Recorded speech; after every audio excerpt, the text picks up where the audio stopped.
Sometimes I wish I could do it all over again. And I was reminded about that this week when I saw a bunch of memes using the movie Groundhog Day, which was a movie that I loved as a kid and was about a man who got to redo Groundhog Day over and over and over again until he finally got it right. And it made me realize that I wish that I could do my comic collecting journey over and over and over again until I finally got this right. And so today I'm going to talk about the top 5 things that I would redo if I could go back in time when it comes to this hobby. But before I do that, please tell me, what would you redo in this hobby if you had the chance? First of all, I would go back and buy a collection that I missed out on that still haunts me to this day. Because about 3 years ago, I came across someone selling theirs online, and they sent me some pictures, and they were asking a little bit more than I was willing to give. And so I made an offer that he turned down, but I said, well, the offer will stand if you can't find someone else to sell this collection to. Well, about 3 months later, he gets back to me and says, I can't find anyone. I'm willing to sell to you, but I'm getting ready to move, so it's going to be 2 or 3 months later before we can do this deal. And I said, all right, great, fine. I'm in no rush. And in the meantime, I go back and look at the pictures, and I noticed I had made a huge mistake, because there was an Amazing Spider-Man 194, the first appearance of Black Cat, that I was really interested in because it was high grade, probably at least a 9.4. But what I didn't recognize is that it was this rare error variant that has this little yellow stripe on it that makes it like 4 times more valuable. And if I had paid attention to the pictures the first time around, I would have definitely paid what he was asking for, because I would have more than doubled my investment right off the top. And so I noticed that picture, and then I start thinking, oh shoot, all right, calm down. We've been communicating for months now. Nothing's going to happen. But of course, it just fell through. I texted him a few times, and he's like, oh yeah, I'm still in the process of moving. And then eventually he just ghosted me. And oh man, I wish I had that Amazing Spider-Man 194, and I don't now. Now, the number 2 thing that I'd redo if I had the chance is that when I sent my first books into CGC, I would not have used their in-house pressing services, CCS, because they did what I consider to be a terrible job on my books.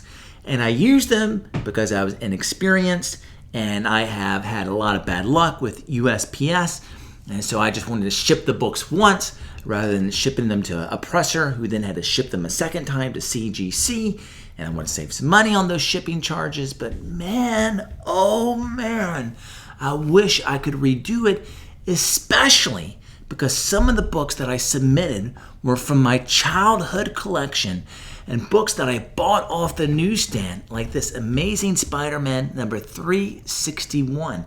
And this book has a glaring pressable defect here in the corner that honestly I'm not even sure was there when CGC got my books. But even if it was, this is clearly a defect that should be able to be pressed out.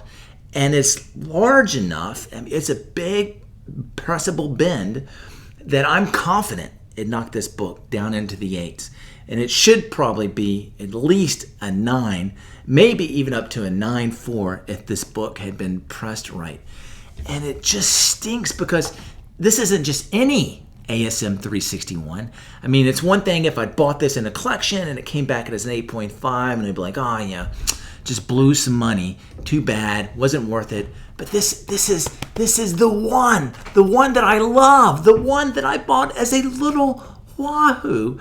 And of course, I want it to be the best grade possible. And I sent it in with my first submission, which also was a big mistake. I should have gotten some more experience first because I wanted to preserve it as quickly as possible because I didn't want some accident to happen to my childhood books. But man, an 8.5 on a book that should be at least in the 9s. And so I've considered actually cracking, pressing, and resubmitting. And I don't know, what would you do? If this was your childhood book, would you do some CPR to try to get it up into the 9s? Because it's certainly not worth it financially. This book has come down a lot in value. And so it's not worth putting in the $50 to $100 that it's going to take to do all the CPR. But it might be worth it for my heart and my emotions. What do I do? Now, speaking of my childhood books, the third thing I would redo if I could is go back and bag and board all of those books as soon as I bought them. I remember as a young kid buying comics off the newsstand for $1 and just thinking, man, I can't afford another 10 or 20 cents per book to put them in a bag and board. What a waste of money.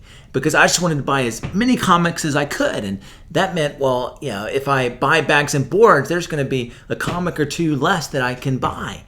And I felt like, well, I'll stack them nicely in my drawers and they'll stay in pretty good condition. And I did. I was pretty successful. I mean, this is another book from my childhood collection, New Mutants 98, and another one that just wasn't pressed great by CCS.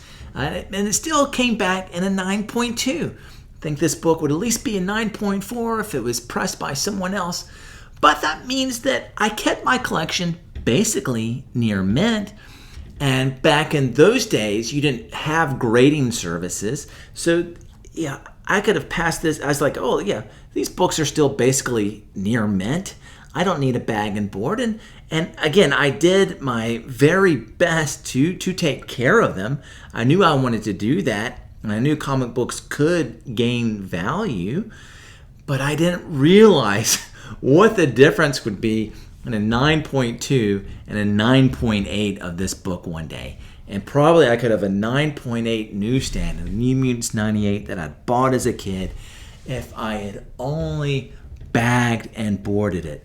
I mean, you've heard this story before if you watch my channel.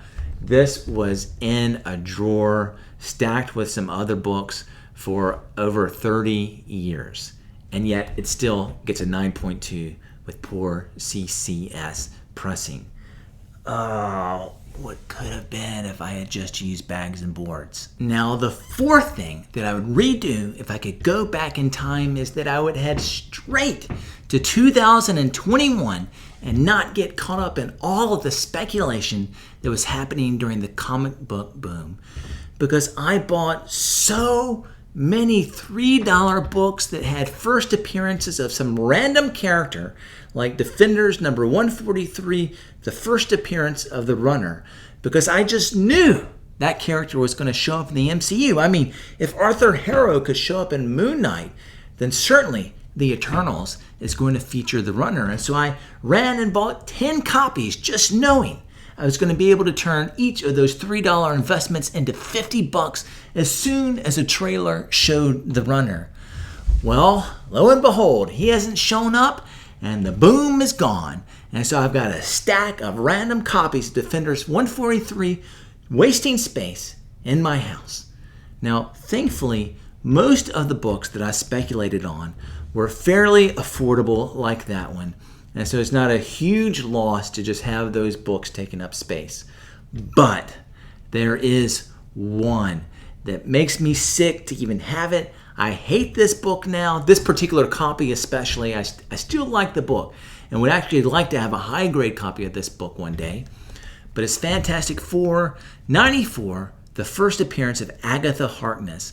Because I just knew, as soon as that Agatha trailer drops, this book is going to go to the moon. And obviously, if you've been paying attention to the market, that did not happen. And so this is the book that I have taken the biggest loss on. And it's one thing if I really liked the book, but I bid on it at an auction. The only book I don't do auctions anymore, partially because of this. I didn't take a close look at the pictures. I just saw 6.5, and it said a pretty good deal, and so I got it under the market value at that time. And when the book came in the mail, I realized, this is why nobody bought it, because you do in some sense buy the book, not the grade. And it's got this big crease here. I mean, it's a beautiful book. It's flawless for the most part if it had this big crease, but I hate big creases. So I hate this book. I hate this copy. And I probably should have sold it when the show was on, but I'm so disgusted by this book that I didn't even want to go and dig through my CGC bins and pull it out. I didn't even want to do it for this video, and it's making me sick just looking at it. If I wasn't so cheap, I would just smash it for you. Anybody looking for a copy of this book, hit me up on Instagram. I'm ready to part with it. Now, the fifth thing that I would redo, and this is probably the most controversial, is that I would make the transition to reading new comic books digitally earlier than I did, because that has been a game changer for me, because I have saved so much money and so much space by making that transition. I mean, there are boxes and boxes of books that I have in this house that takes up dozens of square feet of books that aren't worth the paper they were printed on. And I'm thankful to have read the books. They're good stories, but they don't really have any value now. And if I had made the transition to reading digitally earlier, which some people just don't like reading digitally, and that's fine if that's not your thing, but it doesn't bother me.